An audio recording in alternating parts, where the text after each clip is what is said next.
সবাইকে স্বাগত জানাচ্ছি আমাদের আজকের আলোচনায়। আজকে আমরা আপনাদের সঙ্গে আলোচনা করব অতি গুরুত্বপূর্ণ বেশ কিছু অঙ্ক, এবং অবশ্যই প্রত্যেকটা অঙ্কই বিভিন্ন চাকরির পরীক্ষায় রিপিট হয়েছে এমন অঙ্কই আমরা করব। তো অবশ্যই প্রথম থেকে শেষ পর্যন্ত মনোযোগ সহকারে দেখতে হবে এবং শুনতে হবে, আর প্রয়োজনে খাতায় তুলে রাখতে হবে প্রত্যেকটা অঙ্ক।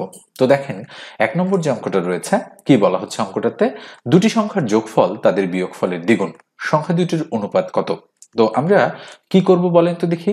সংখ্যা দুটো আমরা শুরুতে ধরে নিব, যে ধরি একটি সংখ্যা এক্স এবং অপর সংখ্যাটি হচ্ছে ওয়াই, এই দুটো আমরা ধরে নিব।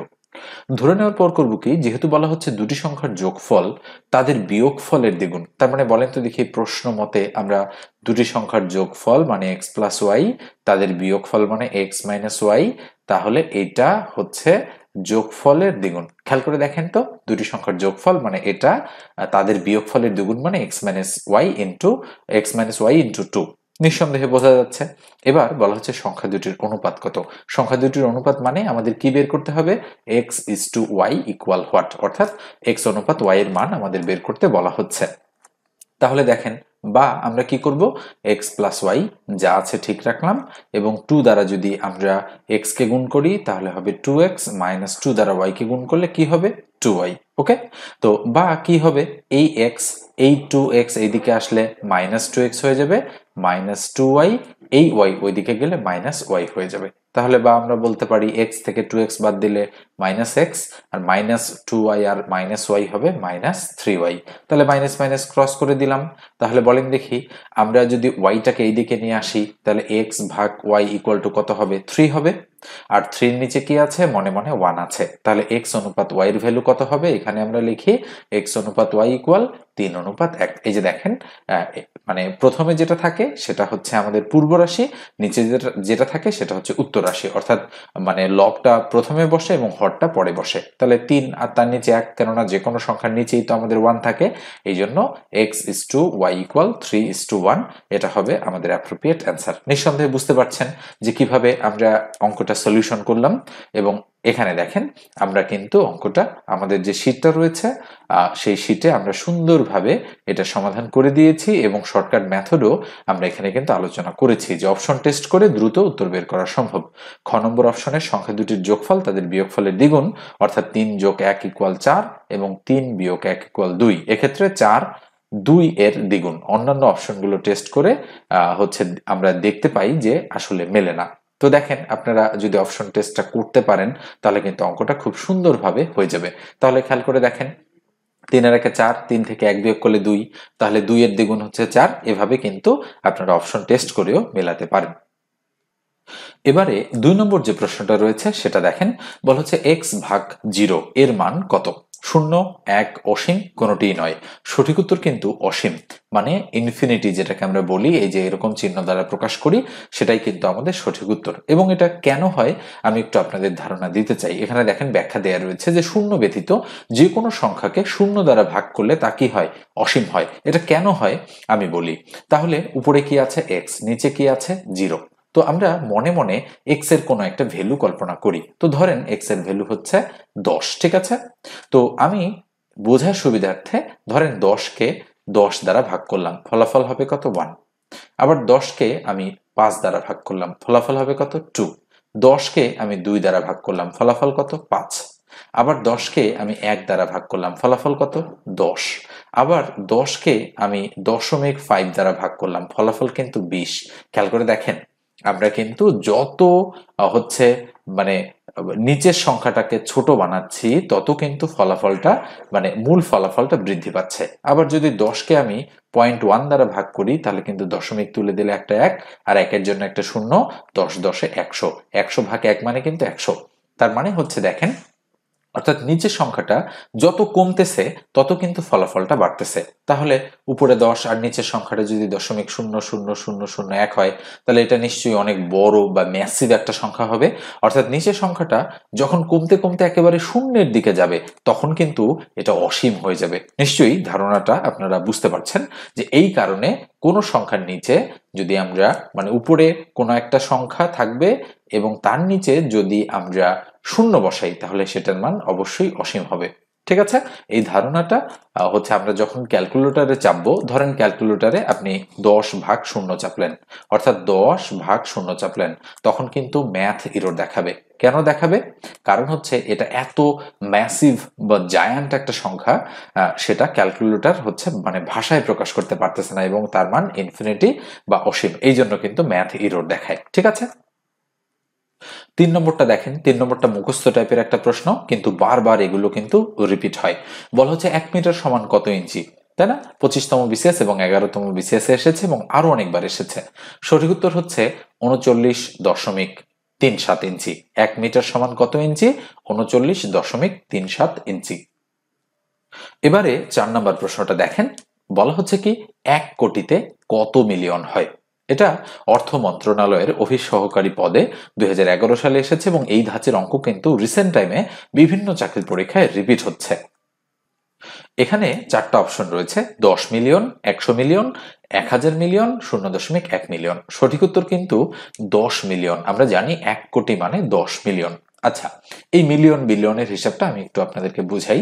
সেটা হচ্ছে, আমি যদি বলি 10-এর উপরে 6 পাওয়ার, তার মানে কিন্তু একটা 1 দিয়ে এরকম 6টা শূন্য, এটা কিন্তু 1 মিলিয়ন। আবার আমি যদি বলি 10 টু দি পাওয়ার 9, অর্থাৎ একটা 1 দিয়ে যদি আমি এরকম টানা 9টা শূন্য দেই, তার নাম কিন্তু 1 বিলিয়ন। আবার 10-এর উপরে মানে যদি আমি পাওয়ার 12 দেই, অর্থাৎ একটা 1 লিখে 3টা 6টা 3টা 9টা আর 3টা 12টা যদি আমি শূন্য দেই, তাহলে তার নাম হচ্ছে 1 ট্রিলিয়ন। তো আপাতত এই পর্যন্তই থাক, আরো রয়েছে কিন্তু কোয়াড্রিলিয়ন, কুইন্ট্রিলিয়ন, তো সেগুলো আমরা শিখবো না, পরবর্তী সময়ে আমরা সেগুলো শিখবো। আপাতত মিলিয়ন, বিলিয়ন এবং ট্রিলিয়ন, এই 3টা জিনিস আমরা শিখি। তো দেখেন, আমরা যখন ইউটিউবে বা ফেসবুকে যখন কোনো একটা ভিডিওর নিচে মানে ভিউতে দেখি যে 1M লেখা আছে, তার মানে কিন্তু ওই ভিডিওতে 10 লক্ষ ভিউ হয়েছে, তাই না? কত লক্ষ? 10 লক্ষ, অর্থাৎ 10 লাখ মানুষ ওই ভিডিওটা দেখেছে আমরা বলতে পারি। সেক্ষেত্রে একজন ব্যক্তি একাধিকবারও দেখতে পারে, সেটা ব্যাপার না, কিন্তু 10 লক্ষ ভিউ হয়েছে মানে 1 মিলিয়নতে আমরা বুঝে থাকি। যদি 2 মিলিয়ন হয়, তাহলে 20 লক্ষ মানুষ কিন্তু ওই ভিডিওটা দেখেছে। তো এভাবে যদি আমরা বলি 5 মিলিয়ন, তার মানে কিন্তু 50 লক্ষ মানুষ ওই ভিডিওটা দেখেছে। যদি আমরা বলি 10 মিলিয়ন, তার মানে কিন্তু 1 কোটি মানুষ ওই ভিডিওটা দেখেছে। নিঃসন্দেহে বুঝতে পারছেন যে তাহলে 10 মিলিয়ন মানে কত? 1 কোটি। ওকে, তো 1 কোটি মানে হচ্ছে আমরা হচ্ছে 10 মিলিয়ন বলে থাকি। এবার আসেন বিলিয়ন। তাহলে একক, দশক, শতক, হাজার, অযুত, লক্ষ, নিযুত, কোটি। তার মানে আমরা বলতে পারি 100 কোটিতে 1 বিলিয়ন হয়। কত কোটি? 100 কোটি মানে কি? 1 বিলিয়ন। মনে রাখতে হবে 1 বিলিয়ন মানে 100 কোটি। আর 1 ট্রিলিয়ন হিসাব করে নেন যে কত হবে। ঠিক আছে, আমার মনে হয় 1 লক্ষ কোটি হতে পারে। যাই হোক, আপনারা হিসাব করে দেখেন কত হচ্ছে। এখন এটা বিষয় একটু মাথায় রাখবেন যে 1 কোটিতে কত মিলিয়ন হয়? 1 কোটি মানে কিন্তু 10 মিলিয়ন। আবার যদি বলে 1 মিলিয়ন মানে কত লক্ষ, তাহলে সঠিক উত্তর কিন্তু 10 লক্ষ। যদি বলে 2 মিলিয়ন মানে কত লক্ষ, সঠিক উত্তর হচ্ছে 20 লক্ষ। ঠিক আছে, এইভাবে জিনিসগুলোর অ্যান্সার করতে হবে। এবারে দুটো মুখস্থ টাইপের প্রশ্ন দেখেন। 1 নটিক্যাল মাইল কত মিটার? সঠিক উত্তর হচ্ছে 1853.18 মিটারে হয় 1 নটিক্যাল মাইল। এগুলো মুখস্থ টাইপের প্রশ্ন। পরেরটাও দেখেন, ক্যালকুলাসের আদি ধারণা কে দেন? সঠিক উত্তর হচ্ছে নিউটন। মনে রাখবেন, ক্যালকুলাসের আদি ধারণা কে দেন? সঠিক উত্তর হচ্ছে নিউটন। এবারে বিভিন্ন বিষয় এবং তার জনকগুলো আমরা হচ্ছে এখানে উল্লেখ করেছি, যেগুলো পরীক্ষায় বেশি আসে। দেখেন, সংখ্যাতত্ত্বের জনক পিথাগোরাস, জ্যামিতির জনক ইউক্লিড, এটা কিন্তু খুবই গুরুত্বপূর্ণ। ক্যালকুলাসের জনক নিউটন, যেটা একটু আগেই আমরা কিন্তু পেলাম। ম্যাট্রিক্স তত্ত্বের জনক অধ্যাপক কেইলে, ত্রিকোণমিতির জনক হিপ্পারচাস, পাটিগণিতের জনক আর্যভট্ট, গণনা বা কম্পিউটারের জনক চার্লস ব্যাবেজ, বীজগণিতের জনক আল খারিজমি, লগারিদমের জনক জন নেপিয়ার, গতিবিদ্যার জনক গ্যালিলিও, স্থিতিবিদ্যার জনক আর্কিমিডিস, অ্যালগোরিদমের জনক ব্রহ্মগুপ্ত। ওকে, এটাও কিন্তু গুরুত্বপূর্ণ জিনিস এবং এটাও গুরুত্বপূর্ণ জিনিস। এই বিষয়গুলো আল খরিজমি বীজগণিতের জনক, এটাও কিন্তু হচ্ছে গুরুত্বপূর্ণ একটা হচ্ছে এমসিকিউ টাইপের প্রশ্ন আমাদের। এবারে 7 নম্বর প্রশ্নটা দেখেন, শূন্য সংখ্যার আদি ধারণা কাদের? সঠিক উত্তর হচ্ছে ভারতীয়দের। মনে রাখতে হবে, এই প্রশ্নটা কিন্তু কয়েকবার এসেছে যে শূন্য সংখ্যার আদি ধারণা কারা দেন? ভারতীয়রা। মনে রাখবেন আমরা 0 থেকে 9 পর্যন্ত যে মোট 10টা অঙ্ক ব্যবহার করি, কয়টা অঙ্ক? 10টা অঙ্ক। এর মধ্যে মানে শূন্য সংখ্যাটা আবিষ্কার করেছে ভারতীয়রা, আর 1 থেকে 9 পর্যন্ত যে অঙ্কগুলো রয়েছে এটা আবিষ্কার করেছে আরবীয় গণিতবিদরা। ঠিক আছে? তো কারা আবিষ্কার করেছে? আরবীয়রা। তো এই জন্য আমরা যখন সংখ্যা পড়ি তখন একক, দশক, শতক, হাজার, অযুত, লক্ষ, নিযুত, কোটি আমরা ডান থেকে বামের দিকে আসি। আরবীয়দের যে হচ্ছে লেখার স্টাইল সেটাকে কিন্তু আমরা ফলো করি। তবে আনফর্চুনেটলি আরবীয়রা শূন্য সংখ্যার কোনো ধারণা দিয়ে যেতে পারেননি। এখানে আবার অবদান রেখেছেন ভারতীয় গণিতবিদরা। এর মধ্যে আর্যভট্ট, ব্রহ্মগুপ্ত, তারা কিন্তু এই বিষয়ে বিস্তারিত ধারণা দিয়েছেন। 8 নম্বর প্রশ্নটা দেখেন, বলা হচ্ছে কোনটি গণনা পদ্ধতি নয়? সঠিক উত্তর হচ্ছে, বলেন তো কোনটা? Decimal, BCD, hexadecimal, octal.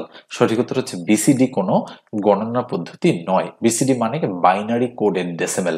আমরা জানি বেশ কিছু গণনা পদ্ধতি, ডেসিমেল, বাইনারি, অক্টাল, হেক্সাডেসিমেল। ওকে, তাহলে এখানে 3টা হচ্ছে গণনা পদ্ধতি, কিন্তু বিসিডি কোনো গণনা পদ্ধতি নয়, এই জন্য এটাই আমাদের সঠিক উত্তর।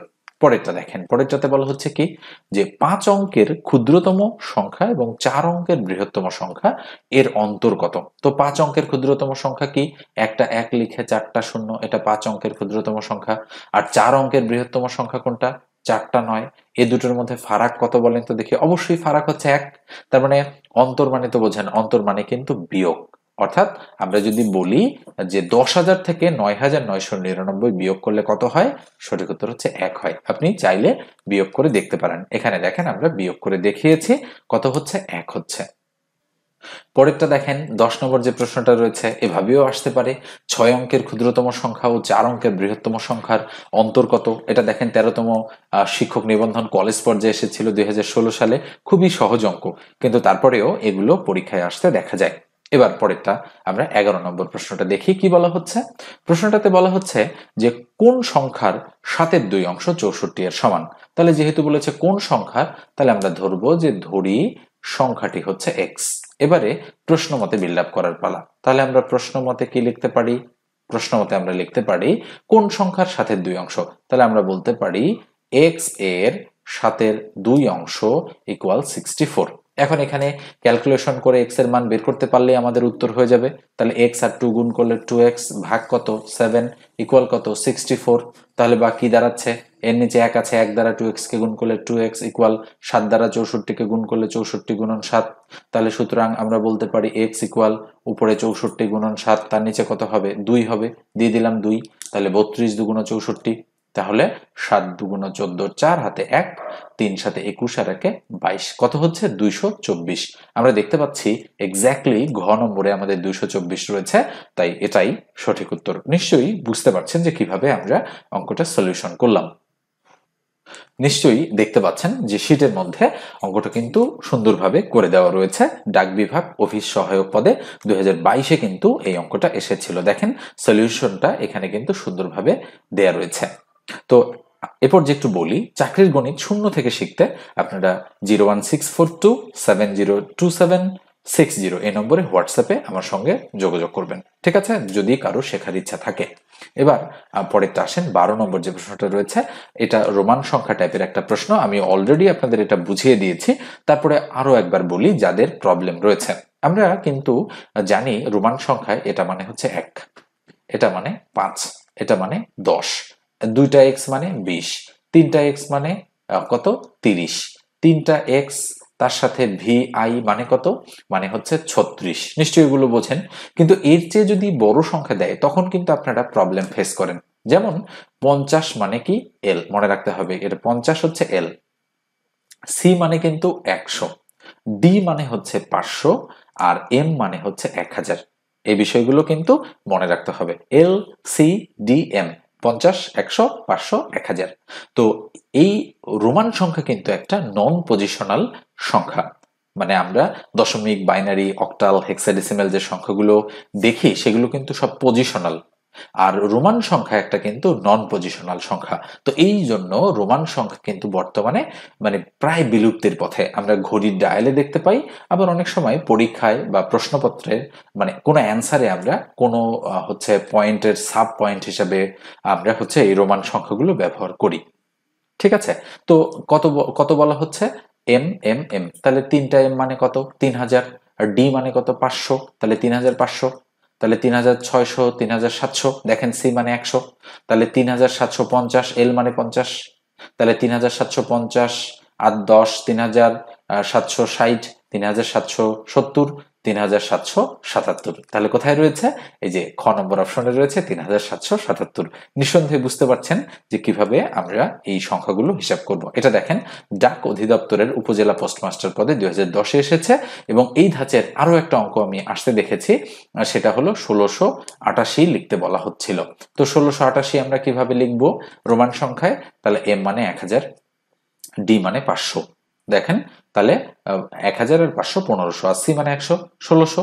তাহলে 1650, 60 70 80, 1680 আর 5-এ 85, 86 87 88। এটা হচ্ছে 1688। তো খেয়াল করে দেখেন, একটু কিন্তু বুঝে শুনে লিখতে হবে। আমি যেটা বলেছি, এম মানে 1000, ডি মানে 500, সি মানে 100, আর এল মানে কত? 50। আর বাকিগুলো তো আপনারা নিঃসন্দেহে জানেন, এভাবে কিন্তু করতে হবে। এবারে 13 এবং 14 নম্বর প্রশ্ন দুটো দেখেন। 13 নম্বর প্রশ্নটা মুখস্থ টাইপের। আন্তর্জাতিক একক পদ্ধতি চালু হয় কত সালে? এটা কিন্তু বিভিন্ন সময় চাকরির পরীক্ষায় এসেছে। সঠিক উত্তর হচ্ছে 1960 সালে। 0, 1, 2 এবং 3 দ্বারা গঠিত 4 অঙ্কের বৃহত্তম এবং ক্ষুদ্রতম সংখ্যার বিয়োগফল কত? তো দেখেন অঙ্কটা কিন্তু করে দেওয়া রয়েছে। 3210 থেকে 1023 বিয়োগ করলে 2187। এখানে দেখেন নোটে বলা হচ্ছে কি, শূন্য সামনে দিলে তা 3 অঙ্কের হবে। যেহেতু 4 অঙ্কের বলেছে, তো এই জন্য আমাদের কিন্তু শূন্যটা সামনে দিয়ে কোনো 4 অঙ্কের সংখ্যা গঠন করা সম্ভব নয়। বিধায় হচ্ছে মানে এই 4টা অঙ্ক দ্বারা 4 অঙ্কের গঠন করা সম্ভব নয় যদি আমরা শূন্যকে সামনে বসাই। তো এই কারণে হচ্ছে আমাদের কিন্তু এভাবে হবে। অঙ্কটা কিন্তু অবশ্যই গুরুত্বপূর্ণ অঙ্ক, একটু ভালোভাবে মনে রাখবেন। এবারে 15 নম্বর যে অঙ্কটা রয়েছে সেটা দেখেন কি বলা হচ্ছে এখানে, 30 থেকে 50 এর মধ্যবর্তী মৌলিক সংখ্যাগুলোর গড় কত? তো এখানে করেই দেওয়া রয়েছে, আমি আরেকটু আলোচনা করে দিই আপনাদের। 30 থেকে 50 এর মধ্যবর্তী মৌলিক সংখ্যাগুলোর গড় কত? তো 30 থেকে 50 এর মধ্যে কয়টা মৌলিক সংখ্যা আছে আমরা যদি একটু হিসাব করি, 31 একটা, 37 একটা, এরপরে 41, 43, 47, তাহলে মোট কয়টা? 1 2 3 4 5টা। তো এই 5টা সংখ্যা যোগ করে আমরা যদি 5 দিয়ে ভাগ করি তাহলে আমি গড় পেয়ে যাব। তো 31, 37, 41, 43, 47 এটা যোগ করে 5 দ্বারা ভাগ করলে কত হচ্ছে? মানে উপরে 199 হচ্ছে সমষ্টি বা যোগফল, আর নিচে 5। তাহলে 199-কে 5 দ্বারা ভাগ করলে 39.8।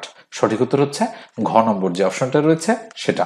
এরপরে পরেরটা দেখেন কি বলা হচ্ছে, 16 নম্বর যে প্রশ্নটা রয়েছে, একটু ভালো করে যদি আপনারা খেয়াল করেন, বলা হচ্ছে ভাজ্য ইকুয়াল কোন সূত্রটি প্রযোজ্য? এটা বেশ কয়েকটা পরীক্ষা এসেছে। তো আমরা এই জিনিসগুলো যদি ঠিকভাবে বুঝতে না পারি তাহলে কিন্তু হবে না। তো দেখেন আমি একটা এক্সাম্পল দিচ্ছি। ধরেন আমরা 2 দ্বারা 10 মানে 11কে ভাগ করব, তাহলে কত হয়? 5 দুগুণ 10, অবশিষ্ট থাকে কত? 1। তো এখানে কোনটা কি সেটা আগে বুঝতে হবে। তো দেখেন আপনারা নিশ্চয়ই জানেন যে এটা ভাগশেষ। ভাগ শেষ মানে ভাগ করে যেটা অবশিষ্ট থাকে সেটা ভাগশেষ। যেটা ফল পাই আমরা সেটা হচ্ছে কি? ভাগফল। যে ভাগ করে তাকে বলে কি বলেন তো দেখি? ভাজক। আর যে ভাগ হয় তাকে বলে ভাজ্য। আর এটার কিন্তু কোনো নাম নেই, ঠিক আছে? মনে রাখবেন, 2 হচ্ছে ভাজক, আর 11 হচ্ছে ভাজ্য, 5 হচ্ছে ভাগফল, আর 1 হচ্ছে ভাগশেষ। তাহলে কিভাবে সূত্রটা দাঁড়াচ্ছে? আমরা যদি বলি যে এই 2 আর এই 5 গুণ করে তার সাথে যদি 1 যোগ করা হয় তাহলে কিন্তু এই 11 সংখ্যাটা হয়ে যায়। তো আমরা একটু লিখে দিচ্ছি, দেখেন একটু মনোযোগ দিয়ে। তাহলে আমি একটু অন্য কালার দিয়ে লিখছি এখানে। তো দেখেন সেটা হলো, আমরা বলতে পারি যে এই যে ভাগফলটা আর ভাজকটা যদি আমরা গুণ করি তাহলে এভাবে যদি আমরা দেই, দেখেন ভাগফল গুণন ভাজক। তাহলে কত হচ্ছে? ভাগফল হচ্ছে 5 আর ভাজক হচ্ছে 2, 5 দুগুণ 10। আর এটা কি? এটা হচ্ছে ভাগশেষ। তাহলে এর সাথে যদি আমরা ভাগশেষটা যোগ করি তাহলে কিন্তু ইকুয়াল আমাদের ভাজ্য হচ্ছে। খেয়াল করে দেখেন হয় কি না? তাহলে নিঃসন্দেহে আমরা বলতে পারি যে ভাগফল হচ্ছে 5 আর ভাজক হচ্ছে 2, 5 দুগুণ 10 আর যোগ ভাগশেষ মানে 1, তাহলে 10 আর 1 11, তাহলে ভাজ্য কত? ভাজ্য হচ্ছে 11। তাহলে দেখেন মিলে যাচ্ছে। তো আমরা বলতে পারি ক নম্বর যে অপশনটা রয়েছে ভাজ্য ইকুয়াল ভাগফল গুণন ভাজক যোগ ভাগশেষ, এটাই হচ্ছে আমাদের অ্যাপ্রোপ্রিয়েট অ্যান্সার। ওকে, এইভাবে যদি আপনি বুঝে বুঝে করেন তাহলে কিন্তু অনেক দিন পর্যন্ত বিষয়টা মনে থাকবে। এবারে 17 নম্বর প্রশ্নটা দেখেন, বলা হচ্ছে নিচের কোন সংখ্যাটি 3 দ্বারা নিঃশেষে বিভাজ্য নয়? এটা পানি উন্নয়ন বোর্ডের অফিস সহায়ক পদে 2015-তে এসেছে, জনশক্তি কর্মসংস্থান ও প্রশিক্ষণ ব্যুরোর অফিস সহায়ক পদে 2023-এ এসেছে এবং আরো অনেকবার কিন্তু এই ধাঁচের প্রশ্নগুলো আসে। এগুলো হচ্ছে বিভাজ্যতার শর্ত থেকে অঙ্ক, মানে আমরা বলতে পারি এগুলোকে। তো দেখেন 126, 141, 324, 139, চারটা অপশন বলা হচ্ছে কোন সংখ্যাটি 3 দ্বারা নিঃশেষে বিভাজ্য নয়। তো মনে রাখবেন যে সংখ্যার মানে যোগফল, মানে যে অঙ্কগুলোর যোগফল 3 দ্বারা বিভাজ্য সেটা নিঃসন্দেহে নিঃশেষে বিভাজ্য 3 দ্বারা। তো আমরা দেখি 6, 2, 8 আর 1 9, তার মানে এই 9কে 3 দ্বারা ভাগ করা যায়, তার মানে এটাকেও 3 দ্বারা ভাগ করা যায়। 4 একে 5 আর 1 6, 6কে 3 দ্বারা ভাগ করা যায়, মানে এটাকেও 3 দ্বারা ভাগ করা যায়। 4 3 7 2 9, 9কে 3 দ্বারা ভাগ করা যায়, মানে এটাকেও 3 দ্বারা ভাগ করা যায়। এবার 9 3 12 আর 13, 13কে যেহেতু 3 দ্বারা ভাগ করা যায় না, তো সেক্ষেত্রে 139কেও 3 দ্বারা ভাগ করা যায় না, তাই এটা নিঃশেষে বিভাজ্য নয়। অতএব সঠিক উত্তর কিন্তু ঘ নম্বর যে অপশনটা রয়েছে সেটাই। খেয়াল করে দেখেন। ওকে, তো নিঃসন্দেহে আমি কি বললাম সেটা বুঝতে পারছেন। যদি না পারেন তাহলে কিন্তু আপনাদের আরো বেশ কিছু জিনিস শিখতে হবে। ওকে, তো দেখেন আমি যদি আপনাদের একটা সংখ্যা বলি, ধরেন 2 5 7 1, তাহলে 7 5 12, 13 14 15। তো আমি বললাম এই সংখ্যাটাকে কি 3 দ্বারা ভাগ করা যায় নিঃশেষে? উত্তর হ্যাঁ নাকি না? উত্তর হচ্ছে হ্যাঁ। কেন বলেন তো? কেননা 5 2 7 আর 7 14 আর 1 15, অর্থাৎ অঙ্কগুলো যোগ করলে 15 হয়। যেহেতু 15কে 3 দ্বারা ভাগ করা যায়, সেক্ষেত্রে 2571কেও 3 দ্বারা ভাগ করা যায়। তো এই যে বিভাজ্যতার শর্ত, সেটা যদি আপনি মনে রাখেন তাহলে কিন্তু দ্রুত আপনি এই রকম প্রশ্নের উত্তর সঠিকভাবে করতে পারবেন। যে 39 একটা মৌলিক সংখ্যা, তাই এটাকে, মানে 139 একটা মৌলিক সংখ্যা, তাই এটাকে 3 দ্বারা ভাগ করা যায় না। অতএব 139 3 দ্বারা নিঃশেষে বিভাজ্য নয়। এভাবে আপনাকে উত্তর করতে হবে। এবার পরেরটা আসেন। 18 নম্বর প্রশ্নে কি বলা হচ্ছে? 72-এর কতটি ভাজক আছে? ভাজক মানে আমরা বলতে পারি মানে উৎপাদকও বলা সম্ভব আর কি। অর্থাৎ 72কে কি কি দ্বারা ভাগ করা যায়? আমরা জানি ম্যানুয়ালি যদি আমরা ভাগ করি, 1 দ্বারা 72কে ভাগ করা যায়, 2 দ্বারা যায় 36 দুগুণ 72, 3 দ্বারা যায় 3 24 72, 4 দ্বারা যায় 4 18 72, 6 দ্বারা যায় 6 12 72, 8 দ্বারা যায় 8 9 72, তাহলে 9 দ্বারাও যায়, 12 দ্বারা যায় 6 12 72, 18 দ্বারা যায় 4 18 72, 24 দ্বারা যায় 3 24 72, 36 দ্বারা যায় 36 দুগুণ 72 আর 72 দ্বারা যায় 72 1 72। তার মানে কয়টা হচ্ছে? 1 2 3 4 5 6 7 8 9 10 11 12। তাহলে মোট ভাজক কয়টা আছে 72-এর? 12টি। উত্তর দেখেন, উত্তর হচ্ছে খ নম্বর অপশনটা। এখন এই 72-এর জায়গায় যদি ধরেন 1024 থাকতো, যদি 500 মানে 12 থাকতো, 256 থাকতো, তখন কি আর এই ম্যানুয়ালি আপনারা করতে পারতেন? অবশ্যই না। তখন তো হিসাব করা আপনাদের জন্য একটু কষ্টসাধ্য হয়ে যেত, তাই না? এই জন্য আমরা করব কি, এই ধাঁচের প্রশ্নগুলোকে আমরা একটু কৌশলে সমাধান করব। তাহলে আমরা দেখব, আমি একটু মুছে দিলাম, দেখব যে 72-এর লসগু কি হয়? 2, 36 দুগুণ 72, 2, 18 দুগুণ 36, আবার 2, 9 দুগুণ 18, আবার 3, 3 তিরিখা 9। তাহলে 2 কয়টা? 3টা, 2 টু দি পাওয়ার 3 ইন্টু 3 কয়টা? 2টা, 3-এর উপরে স্কোয়ার। তাহলে কত হচ্ছে? 2-এর উপরে 3, 3-এর উপরে 2। এখন কৌশল হচ্ছে এই 3-এর সাথে 1 যোগ আর এই 2-এর সাথে 1 যোগ। বলেন তো 3 আর 1-এ কত? 4, 2 আর 1-এ কত? 3। তাহলে 4 আর 3 যদি আমরা গুণ করে দেই, 3 4-এ কত হয়? 12। এই জন্য সঠিক উত্তর হচ্ছে 12টি। ওকে, এভাবে আপনাদেরকে নিয়ম অনুযায়ী অঙ্কগুলো করতে হবে। এটা যদি আপনি পারেন বা বুঝেন, তাহলে এখানে যত বড়ই বা যত ছোটই সংখ্যা দিক না কেন আপনার কিন্তু করতে কোনো অসুবিধা হবে না। এখানে দেখেন আমি কিন্তু অঙ্কটা সলিউশন করে রেখেছি এবং এটা 26তম বিসিএস প্রিলিমিনারি টেস্টের একটা অঙ্ক এবং আরো অনেকবার বিভিন্ন চাকরির পরীক্ষায় এসেছে। তো দেখেন আমি স্ক্রল করে দেখাচ্ছি যে নিয়মটা এখানে কিভাবে করা রয়েছে। এবার পরেরটা আসেন, 36-এর কতটি ভাজক আছে? দেখেন একদম হচ্ছে সেম অঙ্ক, আপনারা নিশ্চয়ই করতে পারবেন, এই জন্য আমি আর করে দিচ্ছি না। 20 নম্বর অঙ্কটা দেখেন, 1008-এর কতটি ভাজক আছে? এটাও অনেকবার বিভিন্ন চাকরির পরীক্ষায় এসেছে। এটাও নিজেরা করবেন, করার মানে করে দেখবেন যে আসলে অ্যান্সার মিলতেছে কিনা। যদি না মেলে বুঝবেন যে আপনার শেখার মধ্যে ল্যাকিংস রয়েছে। আবারও রিপিট করে আপনারা শিখবেন, মানে রিভিশন করবেন যে লেকচারটা আমি দিলাম সেটা। 21 নম্বরটা দেখেন, এই ধাঁচের মানে একটু অন্যরকম প্রশ্ন কিন্তু অনেক সময় আসতে দেখা যায়। কি বলা হচ্ছে?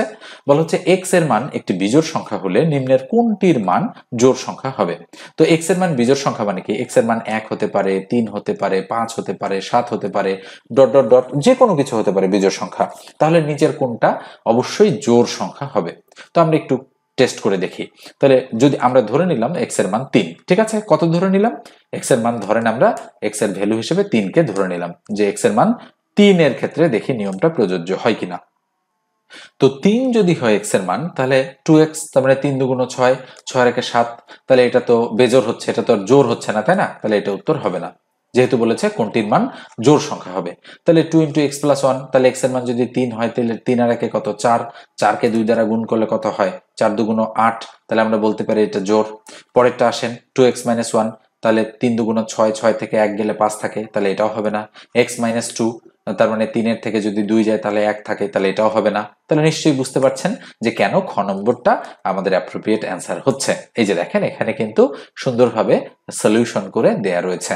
তো এই হচ্ছে আমাদের 1 নম্বর আলোচনা, মানে শীটের আলোচনা, যেটা আমি একেবারে ধরে ধরে অঙ্কগুলো করে দিলাম। তো এরপরে আমরা 2 নম্বর যে শীটটা রয়েছে সেই শীটের আলোচনাগুলো করে দিব, এবং এগুলো কিন্তু পেইড ব্যাচের মানে সলিউশন ক্লাস বলতে পারেন। তো যেহেতু আপনাদের শুরু হচ্ছে ব্যাচটা, এই জন্য আমি কিন্তু প্রথম কিছু ভিডিও এভাবে আপনাদের A to Z শীট অনুযায়ী সমাধান করে দিব, যাতে করে আপনাদের বুঝতে সুবিধা হয়। এবং পরবর্তী সময়ে কিন্তু আমি আপনাদের এই শীটের যে অঙ্কগুলো রয়েছে, মানে এই টাইপেরই সংখ্যা চেঞ্জ করে দিয়ে আপনাদের মডেল টেস্ট, মানে দুটো চ্যাপ্টার শেষ হলে আমি সাধারণত পরীক্ষা নিয়ে থাকি। তো অবশ্যই এই অঙ্কগুলো ভালোভাবে শিখবেন এবং খাতায় তুলে রাখবেন, আর সামনের দিকেই কিন্তু আপনাদের পরীক্ষা হতে পারে। ওকে, তো আজকের আলোচনাটা এ পর্যন্ত রাখছি। যারা পেইড ব্যাচে জয়েন করতে চান, অবশ্যই 01642702760 এই নম্বরে হোয়াটসঅ্যাপে টেক্সট দিয়ে আমার সঙ্গে যোগাযোগ করবেন। কোর্স ফি হচ্ছে 1020 টাকা, এবং জুম অ্যাপে লাইভ ক্লাস হবে, পাশাপাশি আপনারা ক্লাসগুলোর রেকর্ডও পেয়ে যাবেন। তো ধন্যবাদ সবাইকে, ভালো থাকবেন, সুস্থ থাকবেন।